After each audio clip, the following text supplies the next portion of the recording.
The research station floated quietly above the pale surface of Europa, one of Jupiter's icy moons. The view outside was endless, white and silver. Below the thick glass, frozen mountains glimmered in the sunlight like shards of a broken mirror.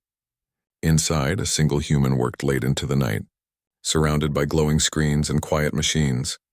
His name was Dr. Adrian Corr. He was a bioengineer, 35 years old, tired and completely obsessed. For the last 3 months, he had worked on a secret project the rest of his team called the Ice Ghost. Inside a transparent tank filled with blue fluid floated a strange figure. It looked almost human, tall, elegant, with pale skin that shimmered faintly like crystal. Its hair floated in the liquid like fine strands of silver. It had been found deep beneath Europa's ice, perfectly preserved, as if waiting for someone to wake it up. Adrian had studied its body for weeks, searching for signs of life. Its organs were unlike anything on Earth. The nervous system wasn't made of cells, but thin lines of light. The heart wasn't a muscle, but a small glowing core, silent and still. No one had been able to explain how it worked, until now. Adrian sat at his desk, eyes fixed on a single line of code flashing across the screen. He had created a neural bridge, a translator for alien brain patterns. If it worked, he could finally speak to the being inside the tank. He hesitated. His reflection on the glass looked pale and exhausted. "What if I'm wrong?" he whispered to himself. "What if I'm just forcing life where there is none?" He stared again at the silent figure in the tank. Something about it, about her, felt alive. He had even given her a name, Alain, from an ancient Earth word meaning light. Taking a deep breath, Adrian pressed the activate key. A low hum filled the lab. The lights dimmed as the neural bridge connected his brainwave monitor to the alien's core. His screen showed 2 waveforms, one human, one alien, slowly aligning, and then a voice echoed softly in the lab. "Human, what are you doing?" "To my body." Adrian froze. The voice was not robotic or mechanical. It was gentle, musical, and full of confusion.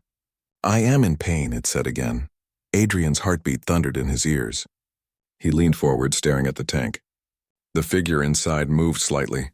Just a twitch of the hand, a tremor of light beneath the skin. He quickly adjusted the signal, speaking softly. "You can hear me? I'm Adrian. I'm not trying to hurt you. I'm trying to help." There was silence for a few seconds. Then faintly, "Help?" The voice trembled. "Everything hurts. Why can't I hear your thoughts? Why do I feel your heartbeat inside me?" Adrian realized what was happening. The neural bridge wasn't just translating. It was linking their nervous systems. She could feel him. Every beat of his heart, every spark of emotion, it all flowed into her. "I'm sorry," he said quickly. "I didn't mean to cause pain. I'm trying to wake you. You've been asleep for a very long time." "Asleep?" the voice repeated, thoughtful now. "I was lost in ice. I remember light and cold and silence." Her words came slowly, as if each one required effort. "You are warm. I can feel warmth. It hurts. But it is beautiful." Adrian's throat tightened. For the first time in years, he felt something like wonder. "Yes," he whispered. "That's life." The systems beeped warnings. Her energy levels were unstable. The core inside her chest pulsed erratically. If he didn't stabilize it soon, she could fade again. "Stay with me," he said. "Focus on my voice." "Your voice," she echoed softly. "It pulls me closer." "But what are you?" "I'm human," Adrian said. "I come from a planet called Earth. We found you buried under the ice. We thought you were gone, but—" "You weren't." There was a pause. Then faintly, "Human, I do not understand your shape. Your mind feels small but loud, full of colors. You think too fast?" Adrian smiled nervously. "Yes, that sounds like us." "You carry pain too," she said, her voice like distant wind. "It hides behind your kindness." Her words struck him like a knife. He had lost his wife 3 years ago during a lab accident. He had buried that pain under work, under logic, under silence. How could this alien sense that so easily? He swallowed hard. "You can feel that?" "Yes," Alain whispered. "It feels heavy. But it is also warm, like the first light after darkness." For a moment, the lab felt less like a cold research room and more like a meeting place between 2 lonely souls. But then, alarms flared. The energy readings spiked. The neural link grew unstable. "Adrian," shouted the station's AI, a calm female voice. "Warning, biolink feedback detected. Human neural patterns are merging with unknown frequencies. Risk of brain damage. Adrian gritted his teeth. Shut it off, he said, but his hand hovered over the control. If he broke the link now, Alain might vanish. Do not leave me, she said weakly. Her hand pressed against the glass from inside the tank. Adrian stepped closer, his own hand meeting hers through the barrier. I won't, he said. I promise. The neural interface glowed brighter. Data streamed faster than his equipment could handle. Images flashed in Adrian's mind. Mountains made of light, skies that shimmered like crystal, voices speaking in tones instead of words. He was seeing her memories. My world, Alain said faintly. It was beautiful once. We lived in harmony with the stars. But the ice came. It took everything. Adrian felt a deep sadness that wasn't his own, the pain of a civilization frozen and forgotten. I'm sorry, he whispered. No one deserves that. You are strange, human, she said. You speak softly to the dead. You feel sorrow for what you cannot change. That's what makes us human, he said quietly. There was another pause. Then her voice softened. Maybe. That is why I can feel your warmth. It is small, but it does not end. Her words faded as the lights flickered again. Adrian quickly stabilized the power. Her energy readings leveled out, but her neural signal weakened. Stay with me, Alain, he said. I will try, she whispered. But this body, it is broken. Your world's air burns me. Your light blinds me. Adrian's mind raced. If her body couldn't survive in human conditions, she'd need a new containment system, something that could mimic the environment she came from. I'll fix it, he said firmly. I'll find a way. You promise again, she said with a faint, amused tone. You humans like promises. He smiled, exhausted but determined. Yes, we do. Then, I will trust you, Adrian. Her voice grew softer, almost like a sigh. But if you lie, I will know. Your heart speaks louder than your words. Her light dimmed. The reading stabilized. Alain had fallen back into a resting state. Adrian stood alone in the quiet lab, breathing heavily. He stared at the faint glow in the tank, the proof that he wasn't alone in the universe anymore. He whispered to the empty room, You're not just a project anymore, Alain. You're alive. Outside the viewport, Jupiter's massive storm swirled silently in the distance. The universe, vast and cold, felt just a little less empty. But deep inside the tank, Alain's core pulsed once, bright and strong, as if she had heard him. Days turned into weeks aboard the research station. Dr. Adrian Core barely slept anymore.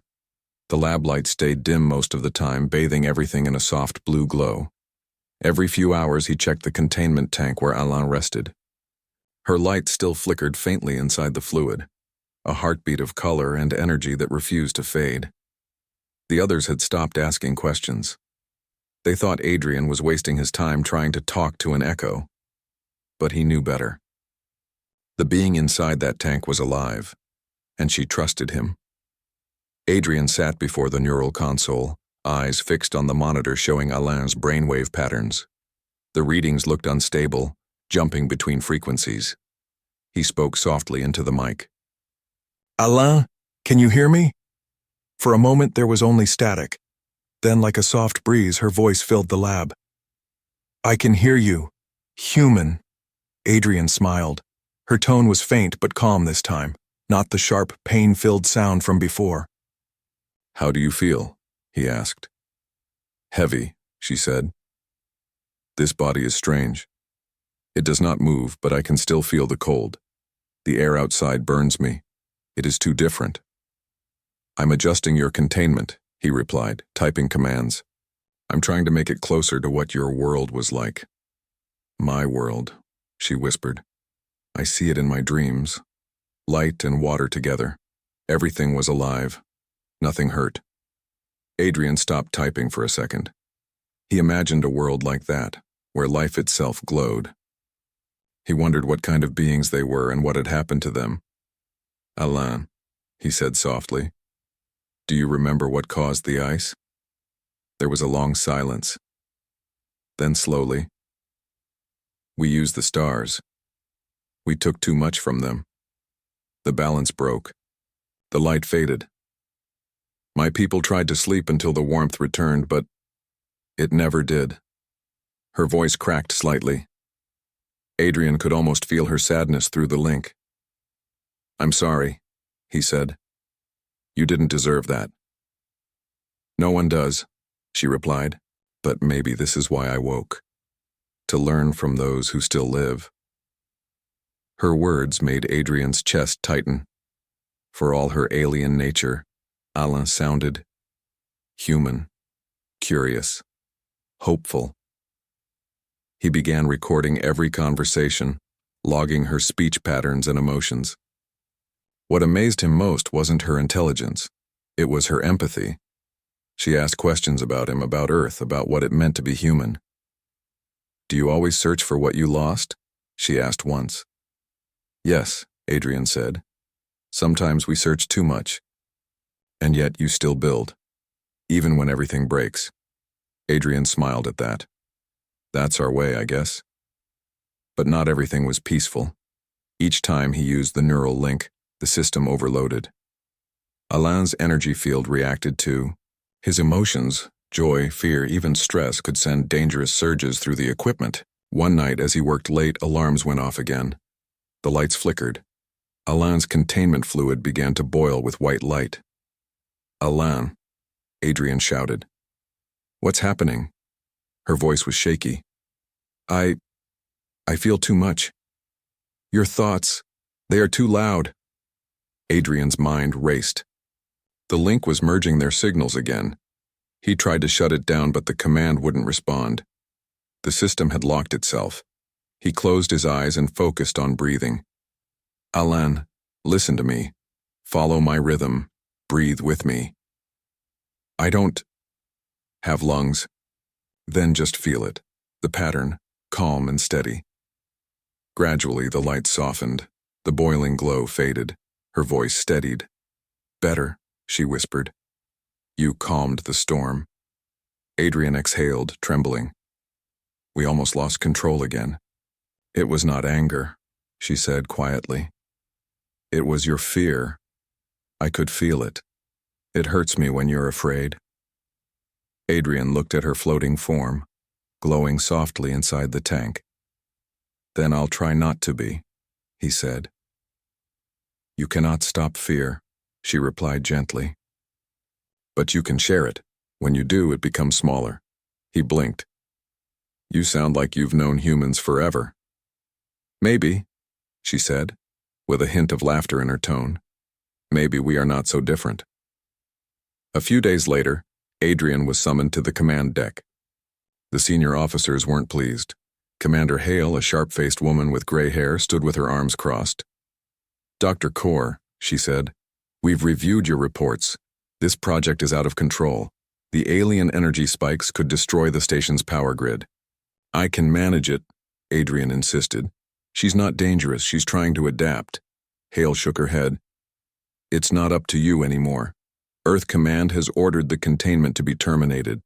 The specimen will be deconstructed for safe study." Adrian felt his stomach drop. "Terminated? You can't do that. She's alive."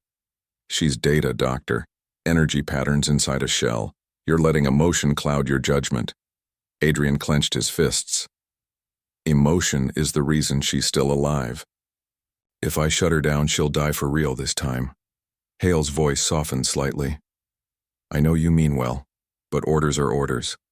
The shutdown begins in 24 hours. That night, Adrian returned to the lab in silence. He stared at Alain's tank. Her light glowed softly, unaware of the decision above her head. He sat down and began recording one last log. "They're going to shut you down, Alain. I don't have much time." The neural link activated before he finished speaking. "Shut me down?" Her voice echoed in his mind. "Why?" "They don't understand," he said. "They think you're dangerous." "Am I?" "No," he said firmly. "You're just different. And people fear what they don't understand." "Humans fear the unknown," she said quietly. "But the unknown made you who you are." Adrian nodded sadly. "You're right, and that's why I can't let them end this." He typed commands rapidly. The console warned him. "Unauthorized access detected." "What are you doing?" Alain asked. I'm making a direct connection, he said. If they shut you down, they'll have to shut me down too. I'll merge my signal with yours. Maybe then they'll see you're alive. Adrian, it's dangerous. Your body cannot survive my frequency. I know, he said softly. But if this is the only way to prove you're real, and it's worth it. The machine hummed louder. The lights dimmed again. The link opened wider than ever before. Adrian's vision blurred as bright symbols, and sounds flooded his mind, memories that weren't his, light beyond comprehension.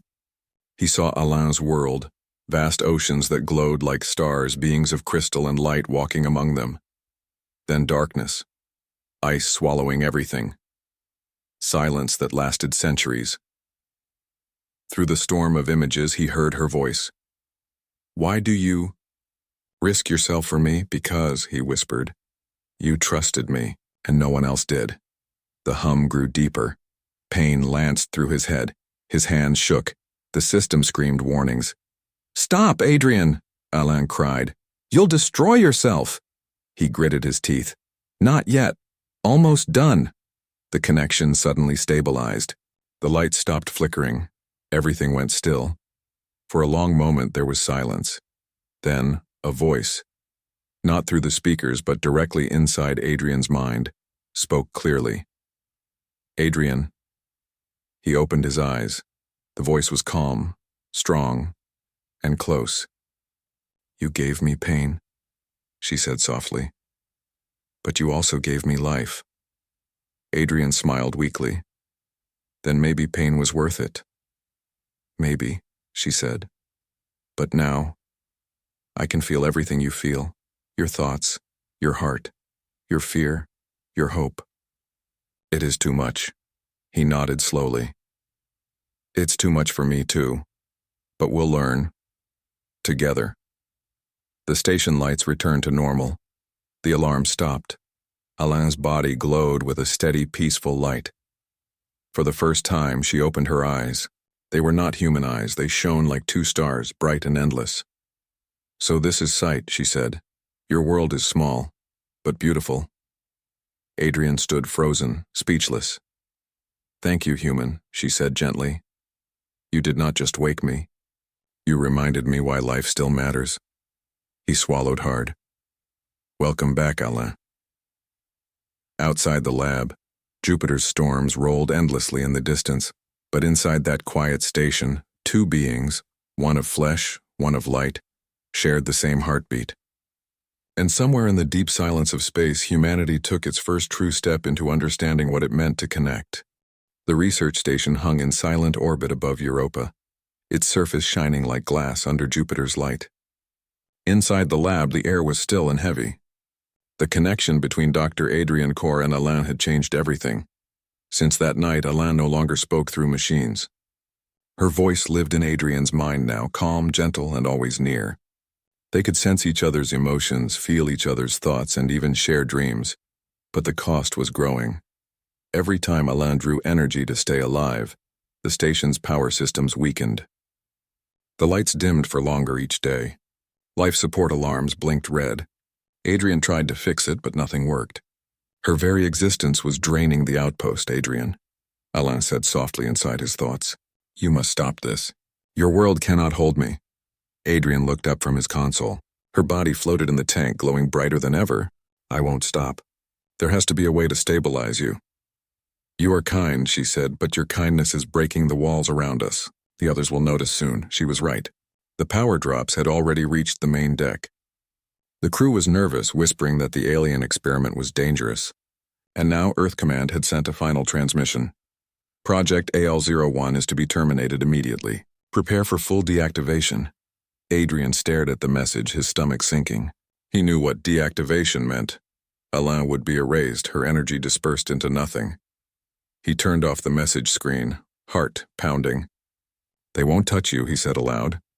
You cannot fight them all, Alain whispered. Adrian smiled faintly. Watch me.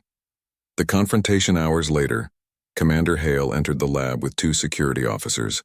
Her face was cold and tired. Dr. Cor, she said firmly, step away from the console. You've had your chance. This experiment is over. Adrian didn't move. She's not an experiment. She's alive. She's energy inside a containment field, Hale snapped. She's killing the station. You're risking every life on board. Adrian turned toward the tank. Alain's glow pulsed slowly like a heartbeat. She's learning to adapt, he said. Just give me more time.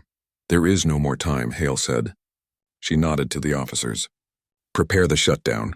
One of them moved toward the control panel. Adrian, Alain said softly in his mind. It's all right. Let them do it. No, Adrian shouted. Don't say that. I was never meant to exist in this place. You gave me life, but this body, it's not mine. The officer's hand hovered over the shutdown key. Adrian stepped between him and the console. Touch it and I swear I'll— Enough, Hale interrupted. Dr. Core, stand down. Adrian's voice trembled. Commander, if you destroy her, you'll destroy the first real connection humanity's ever had with another intelligent being. Don't make that mistake, Hale hesitated. There was something in his eyes, desperation but also deep conviction. Let me speak. Alain's voice echoed suddenly, not in their minds but out loud through the lab speakers. Everyone froze. Her eyes were open again, glowing bright silver. Humans, she said softly. Do not fear me. I am not your enemy. Her voice filled the room like a song. The officers stepped back in awe. I understand your fear, she continued. I too once feared what I did not know. But this human, she looked at Adrian, showed me something I had forgotten. Hope. The room was silent except for the hum of the machines. If I stay, she said, I will destroy this place. If I leave, I may never return. But I would rather fade as myself than live as a danger to those who gave me kindness. Alain, no, Adrian whispered. There has to be another way. There is, she said gently. But it will cost you too. The decision later when the others left to report the event.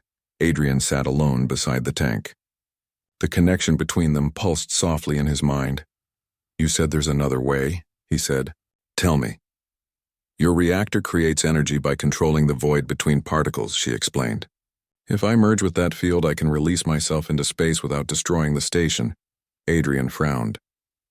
But if you do that, you'll dissolve. I will not die, she said. I will change. My essence will scatter through the stars. Maybe one day others like me will hear it. Adrian's throat tightened. And what happens to me? The link will end. You will be free from me. Free? He shook his head. That's not freedom. You cannot hold on to light forever, Adrian, she said softly. It must travel. He looked down, his hands trembling. For a long moment he said nothing. Finally he whispered, If this is what you want, I'll help you. Thank you, she said, her voice full of warmth. You have already given me everything I needed, a reason to exist again. The farewell Adrian began the final sequence alone. The others didn't know. He rerouted the reactor's energy flow directly into Alain's containment chamber. The hum of power filled the air. The lights around the tank grew brighter, glowing like a second sun. Alain's voice echoed softly in his thoughts. Do you see, Adrian? It's beautiful. The light is singing. He looked at the readings on the screen. Her energy level was climbing, faster, brighter, stronger. You're breaking every law of physics right now, he said with a weak laugh. Then perhaps your laws need to grow, she replied gently. The control room door opened. Commander Hale appeared again, eyes wide. What are you doing? Adrian turned, his voice calm. Letting her go. The floor trembled as the containment glass filled with pure light. The room was almost too bright to see. Adrian, Alain's voice whispered one last time. Will you remember me? He smiled sadly. Always. Then you will never be alone. A burst of soft white light filled the room, spreading outward like a wave. The machines shut down one by one. The alarm stopped. Then silence. When the light faded, the tank was empty. The energy readings were gone. Alain was gone. The station lights flickered back on. Power levels stabilized. The crisis was over. Commander Hale stared at the empty chamber, speechless. She's gone. Adrian nodded slowly, his eyes full of quiet peace. No, she's free. The message weeks passed. The station returned to normal, but Adrian was not the same. Sometimes in the quiet hours, he still heard faint echoes of Alain's voice, soft, distant, like a memory carried by the wind. He kept her core, a small crystal fragment that had remained after her departure, on his desk. It glowed faintly whenever he touched it. One night, as he worked late, the station's communication console suddenly lit up. Unfamiliar signals flooded the screen, patterns of light, rhythm, and tone.